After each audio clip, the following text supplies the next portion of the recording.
शुक्लाम्बरधरं विष्णुं शशिवर्णं चतुर्भुजं प्रसन्नवदनं ध्यायेत् सर्वविघ्नोपशान्तये। शुक्लाम्बरधरं विष्णुं शशिवर्णं चतुर्भुजं प्रसन्नवदनं ध्यायेत् सर्वविघ्नोपशान्तये। शान्ताकारं भुजगशयनं पद्मनाभं सुरेशं विश्वाधारं गगनसदृशं मेघवर्णं शुभांगं लक्ष्मीकान्तं कमलनयनं योगिहृद्यानगम्यं वन्दे विष्णुं भवभयहरं सर्वलोकैकनाथं। वन्दे विष्णुं भवभयहरं सर्वलोकैकनाथं सर्वलोकैकनाथं सर्वलोकैकनाथं। शुक्लाम्बरधरं विष्णुं शशिवर्णं चतुर्भुजं प्रसन्नवदनं ध्यायेत् सर्वविघ्नोपशान्तये। शुक्लाम्बरधरं विष्णुं शशिवर्णं चतुर्भुजं प्रसन्नवदनं ध्यायेत् सर्वविघ्नोपशान्तये। शान्ताकारं भुजगशयनं पद्मनाभं सुरेशं विश्वाधारं गगनसदृशं मेघवर्णं शुभांगं लक्ष्मीकान्तं कमलनयनं योगिहृद्यानगम्यं वन्दे विष्णुं भवभयहरं सर्वलोकैकनाथं। वन्दे विष्णुं भवभयहरं सर्वलोकैकनाथं सर्वलोकैकनाथं सर्वलोकैकनाथाम्बरधरं विष्णुं शशिवर्णं चतुर्भुजं प्रसन्नवदनं ध्यायेत् सर्वविघ्नोपशान्तये। शुक्लाम्बरधरं विष्णुं शशिवर्णं चतुर्भुजं प्रसन्नवदनं ध्यायेत् सर्वविघ्नोपशान्तये। शान्ताकारं भुजगशयनं पद्मनाभं सुरेशं विश्वाधारं गगनसदृशं मेघवर्णं शुभांगं लक्ष्मीकान्तं कमलनयनं योगिहृद्यानगम्यं वन्दे विष्णुं भवभयहरं सर्वलोकैकनाथं। वन्दे विष्णुं भवभयहरं सर्वलोकैकनाथं सर्वलोकैकनाथं सर्वलोकैकनाथं।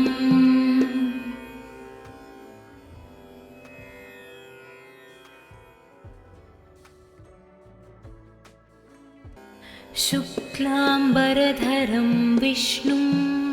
शशिवर्णं चतुर्भुजं प्रसन्नवदनं ध्यायेत् सर्वविघ्नोपशान्तये। शुक्लाम्बरधरं विष्णुं शशिवर्णं चतुर्भुजं प्रसन्नवदनं ध्यायेत् सर्वविघ्नोपशान्तये। शान्ताकारं भुजगशयनं पद्मनाभं सुरेशं विश्वाधारं गगनसदृशं मेघवर्णं शुभांगं लक्ष्मीकान्तं कमलनयनं योगिहृद्यानगम्यं वन्दे विष्णुं भवभयहरं सर्वलोकैकनाथं वन्दे विष्णुं भवभयहरं सर्वलोकैकनाथं सर्वलोकैकनाथं सर्वलोकैकनाथं शुक्लाम्बरधरं विष्णुं शशिवर्णं चतुर्भुजं प्रसन्नवदनं ध्यायेत् सर्वविघ्नोपशान्तये शुक्लाम्बरधरं विष्णुं शशिवर्णं चतुर्भुजं प्रसन्नवदनं ध्यायेत् सर्वविघ्नोपशान्तये शान्ताकारं भुजगशयनं पद्मनाभं सुरेशं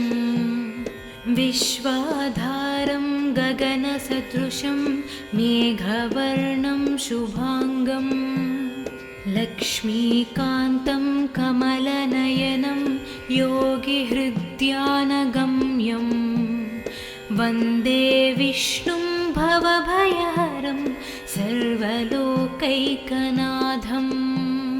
वन्दे विष्णुं भवभयहरं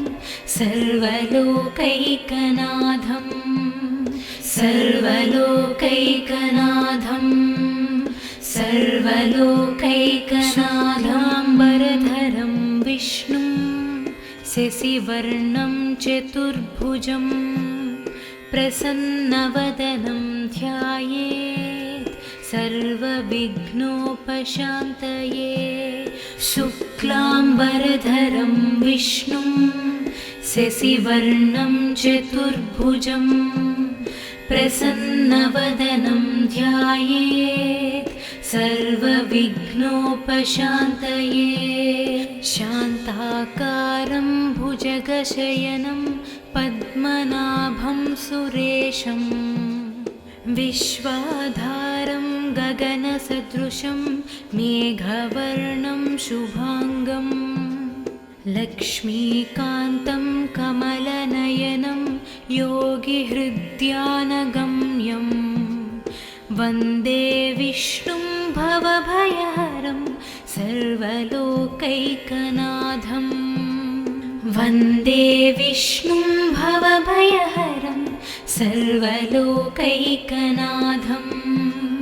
सर्वलोकैकनाथं सर्वलोकैकनाथम्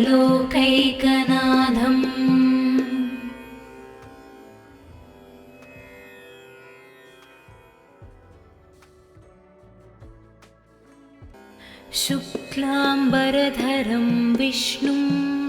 शशिवर्णं चतुर्भुजं प्रसन्नवदनं ध्यायेत् सर्वविघ्नोपशान्तये शुक्लाम्बरधरं विष्णुं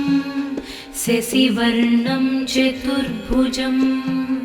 प्रसन्नवदनं ध्यायेत् सर्वविघ्नोपशान्तये शान्ताकारं भुजगशयनं पद्मनाभं सुरेशं विश्वाधारं गगनसदृशं मेघवर्णं शुभाङ्गं लक्ष्मीकान्तं कमलनयनं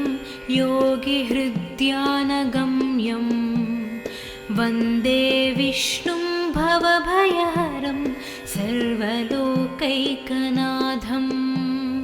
वन्दे विष्णुं भवभयहरं सर्वलोकैकनाथं सर्वलोकैकनाथं सर्वलोकैकनाथं शुक्लाम्बरधरं विष्णुं शशिवर्णं चतुर्भुजं प्रसन्नवदनं ध्यायेत् सर्वविघ्नोपशान्तये शुक्लाम्बरधरं विष्णुं शशिवर्णं चतुर्भुजं प्रसन्नवदनं ध्यायेत् सर्वविघ्नोपशान्तये शान्ताकारं भुजगशयनं पद्मनाभं सुरेशं विश्वाधारं गगनसदृशं मेघवर्णं शुभाङ्गं लक्ष्मीकान्तं कमलनयनं योगिहृद्यानगम्यं वन्दे विष्णुं भवभयहरं सर्वलोकैकनाथं वन्दे विष्णुं भवभयहरं सर्वलोकैकनाथं सर्वलोकैकनाथं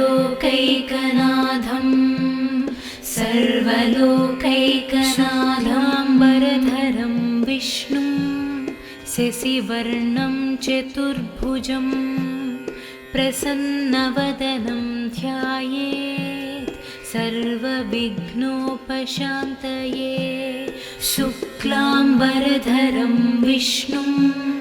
शशिवर्णं चतुर्भुजं प्रसन्नवदनं ध्यायेत् सर्वविघ्नोपशान्तये शान्ताकारं भुजगशयनं पद्मनाभं सुरेशं विश्वाधारं गगनसदृशं मेघवर्णं शुभाङ्गं लक्ष्मीकान्तं कमलनयनं योगिहृद्यानगम्यं वन्दे विष्णुं भवभयहरं सर्वलोकैकनाथं वन्दे विष्णुं भवभयहरं सर्वलोकैकनाथं सर्वलोकैकनाथं सर्वलोकैकनाथम्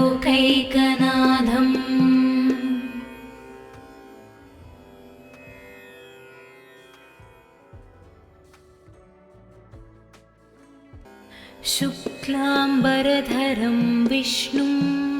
शशिवर्णं चतुर्भुजं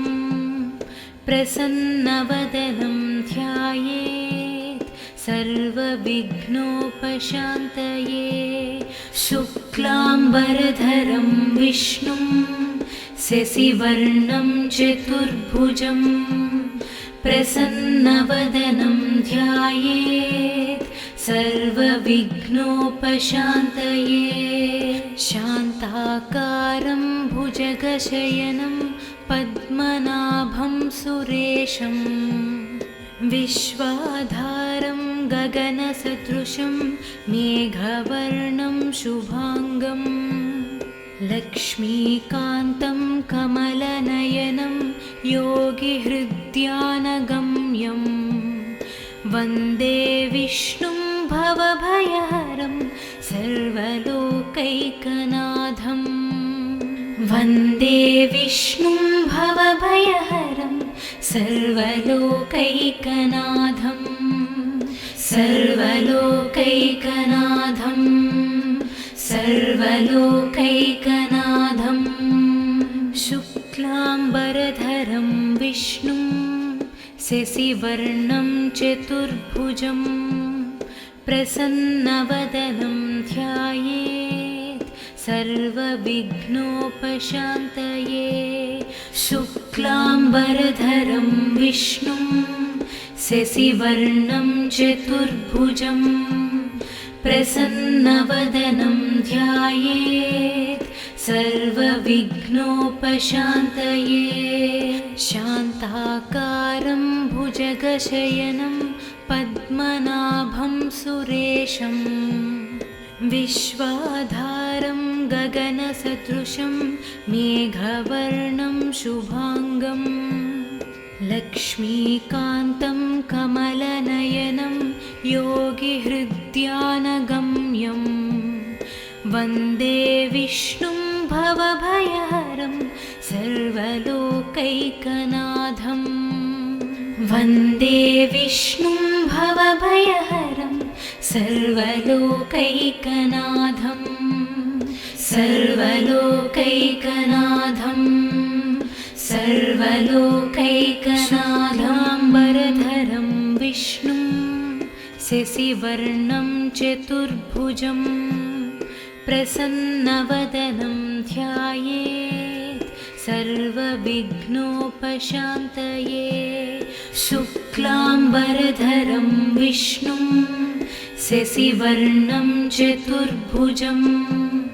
प्रसन्नवदनं ध्यायेत् सर्वविघ्नोपशान्तये। शान्ताकारं भुजगशयनं पद्मनाभं सुरेशं विश्वाधारं गगनसदृशं मेघवर्णं शुभाङ्गं लक्ष्मीकान्तं कमलनयनं योगिहृद्यानगम्यं वन्दे विष्णुं भवभयहरं सर्वलोकैकनाथं। वन्दे विष्णुं भवभयहरं सर्वलोकैकनाथं सर्वलोकैकनाथं सर्वलोकैकनाथम्।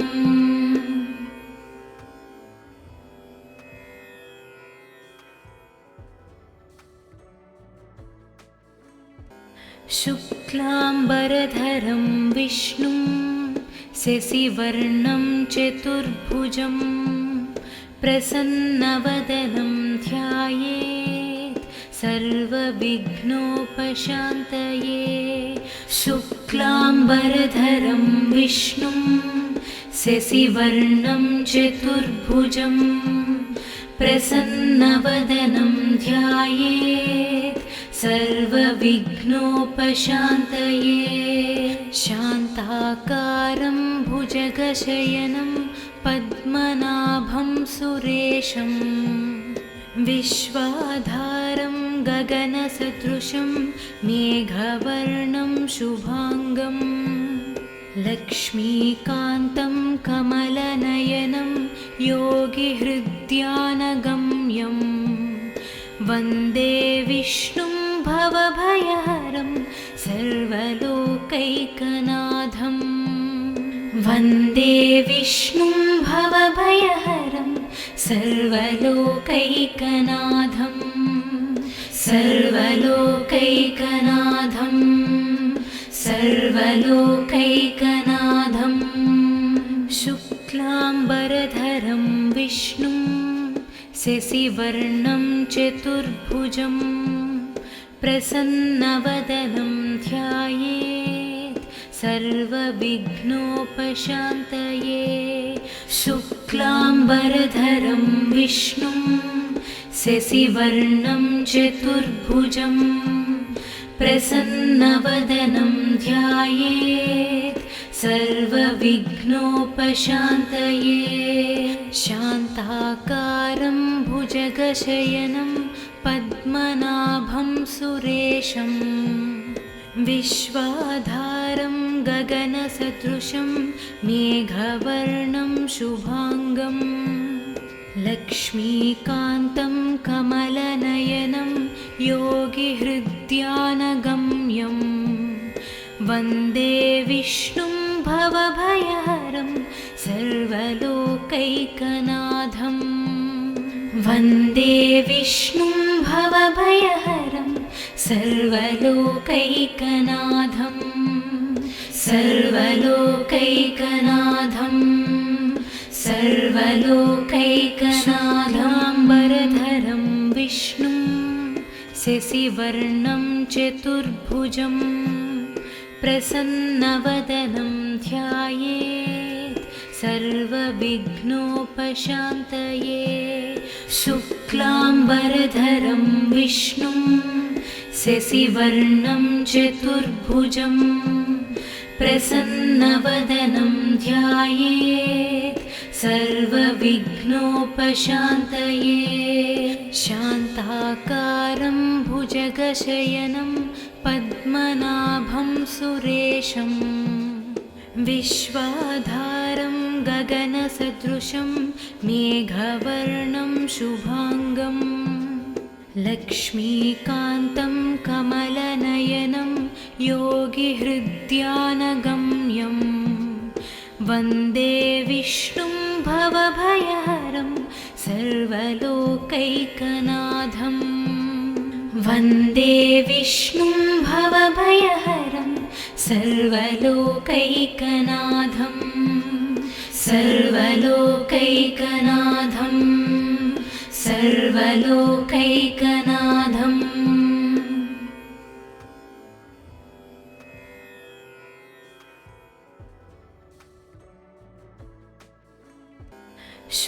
शुक्लाम्बरधरं विष्णुं शशिवर्णं चतुर्भुजं प्रसन्नवदनं ध्यायेत् सर्वविघ्नोपशान्तये शुक्लाम्बरधरं विष्णुं शशिवर्णं चतुर्भुजं प्रसन्नवदनं ध्यायेत् सर्वविघ्नोपशान्तये शान्ताकारं भुजगशयनं पद्मनाभं सुरेशं विश्वाधारं गगनसदृशं मेघवर्णं शुभाङ्गं लक्ष्मीकान्तं कमलनयनं योगिहृद्यानगम्यं वन्दे विष्णुं भवभयहरं सर्वलोकैकनाथं वन्दे विष्णुं भवभयहरं सर्वलोकैकनाथं सर्वलोकैकनाथं सर्वलोकैकनाथम् शुक्लाम्बरधरं विष्णुं शशिवर्णं चतुर्भुजं प्रसन्नवदनं ध्यायेत् सर्वविघ्नोपशान्तये शुक्लाम्बरधरं विष्णुं शशिवर्णं चतुर्भुजं प्रसन्नवदनं ध्यायेत् सर्वविघ्नोपशान्तये शान्ताकारं भुजगशयनं पद्मनाभं सुरेशं विश्वाधारं गगनसदृशं मेघवर्णं शुभाङ्गं लक्ष्मीकान्तं कमलनयनं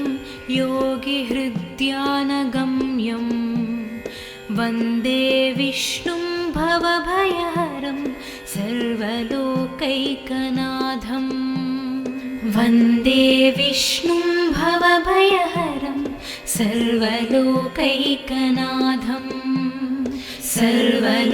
सर्वलोकैकनाथं सर्वलोकैकनाथाम्बरधरं विष्णुं शशिवर्णं चतुर्भुजं प्रसन्नवदनं ध्यायेत् सर्वविघ्नोपशान्तये शुक्लाम्बरधरं विष्णुं शशिवर्णं चतुर्भुजं प्रसन्नवदनं ध्यायेत् सर्वविघ्नोपशान्तये शान्ताकारं भुजगशयनं पद्मनाभं सुरेशं विश्वाधारं गगनसदृशं मेघवर्णं शुभाङ्गं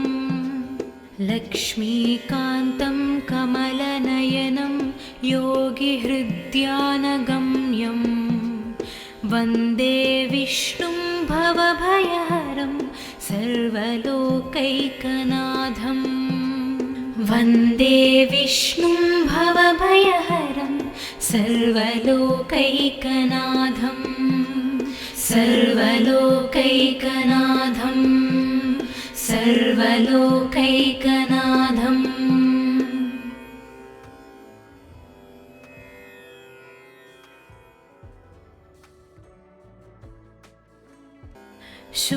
शुक्लाम्बरधरं विष्णुं शशिवर्णं चतुर्भुजं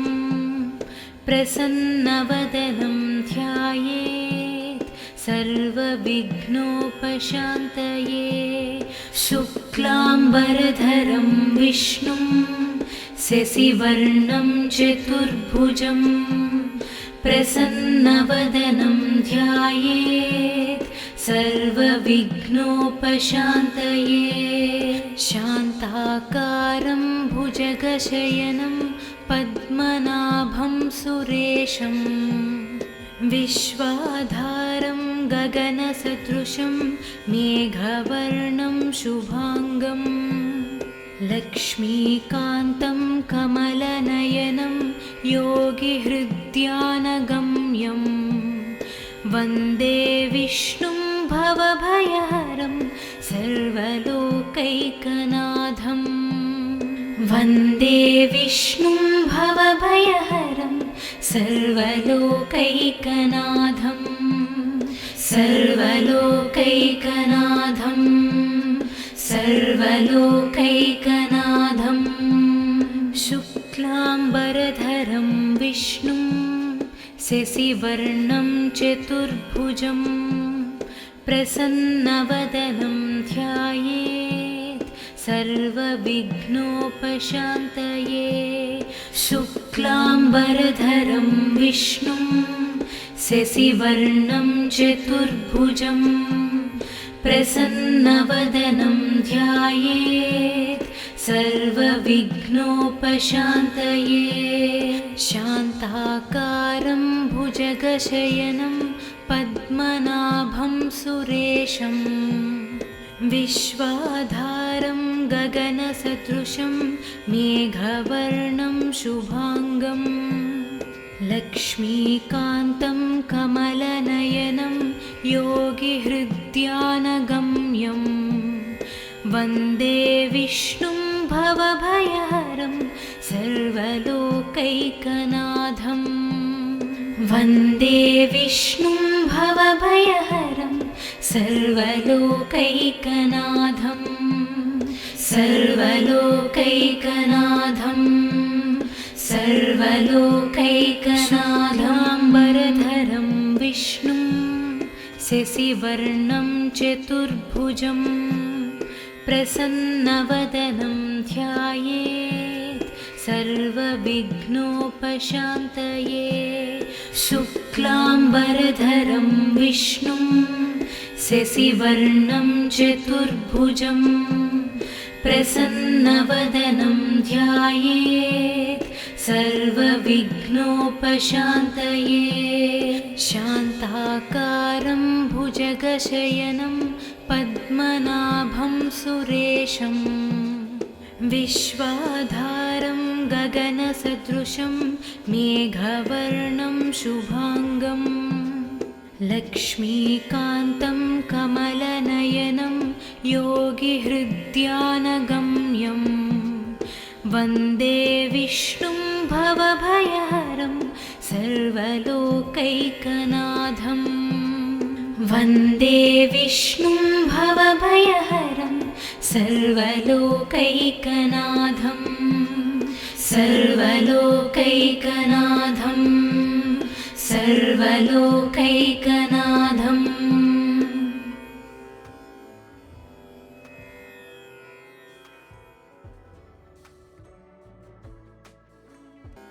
शुक्लाम्बरधरं विष्णुं शशिवर्णं चतुर्भुजं प्रसन्नवदनं ध्यायेत् सर्वविघ्नोपशान्तये शुक्लाम्बरधरं विष्णुं शशिवर्णं चतुर्भुजं प्रसन्नवदनं ध्यायेत् सर्वविघ्नोपशान्तये शान्ताकारं भुजगशयनं पद्मनाभं सुरेशं विश्वाधारं गगनसदृशं मेघवर्णं शुभाङ्गं लक्ष्मीकान्तं कमलनयनं योगिहृद्यानगम्यं वन्दे विष्णुं भवभयहरं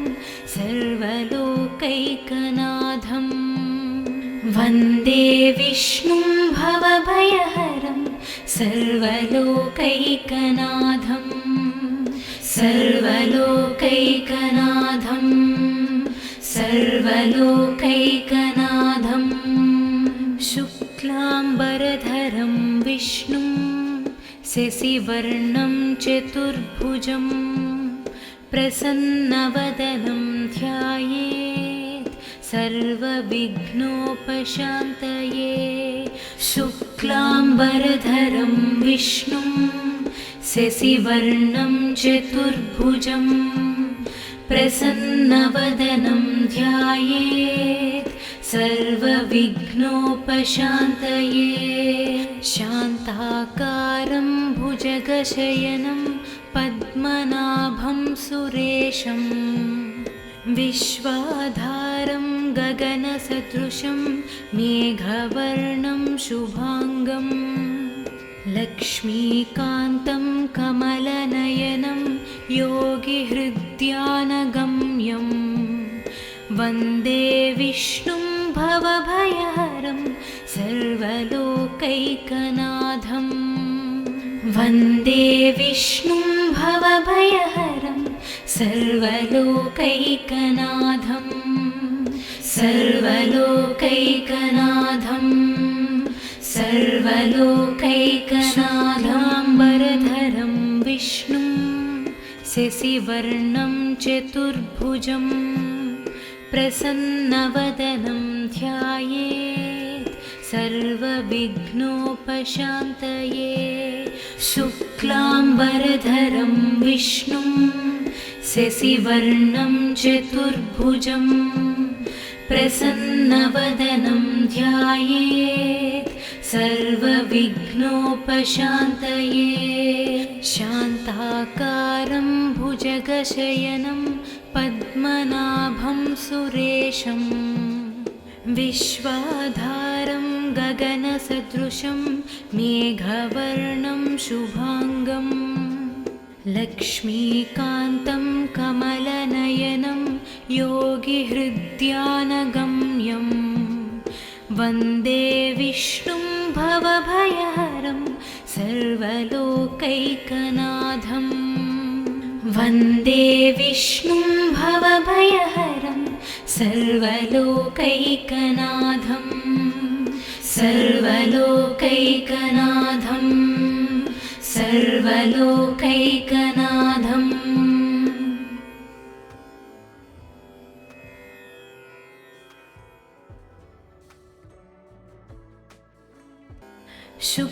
शुक्लाम्बरधरं विष्णुं शशिवर्णं चतुर्भुजं प्रसन्नवदनं ध्यायेत् सर्वविघ्नोपशान्तये शुक्लाम्बरधरं विष्णुं शशिवर्णं चतुर्भुजं प्रसन्नवदनं ध्यायेत् सर्वविघ्नोपशान्तये शान्ताकारं भुजगशयनं पद्मनाभं सुरेशं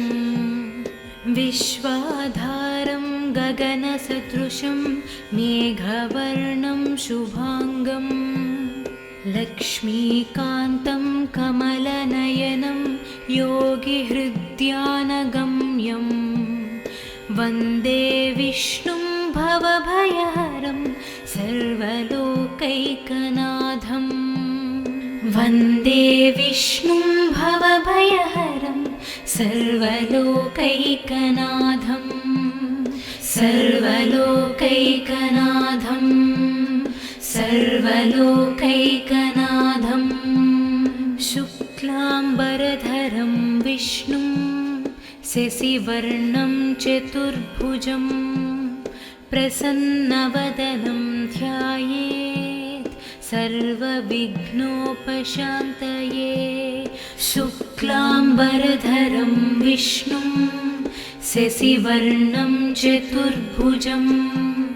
प्रसन्नवदनं ध्यायेत् सर्वविघ्नोपशान्तये शान्ताकारं भुजगशयनं पद्मनाभं सुरेशं विश्वाधारं गगनसदृशं मेघवर्णं शुभाङ्गं लक्ष्मीकान्तं कमलनयनं योगिहृद्यानगम्यं वन्दे विष्णुं भवभयहरं सर्वलोकैकनाथं वन्दे विष्णुं भवभयहरं सर्वलोकैकनाथं सर्वलोकैकनाथं सर्वलोकैकनाथाम्बरधरं विष्णुं शशिवर्णं चतुर्भुजं प्रसन्नवदनं ध्यायेत् सर्वविघ्नोपशान्तये शुक्लाम्बरधरं विष्णुं शशिवर्णं चतुर्भुजं प्रसन्नवदनं ध्यायेत् सर्वविघ्नोपशान्तये शान्ताकारं भुजगशयनं पद्मनाभं सुरेशं विश्वाधारं गगनसदृशं मेघवर्णं शुभाङ्गं लक्ष्मीकान्तं कमलनयनं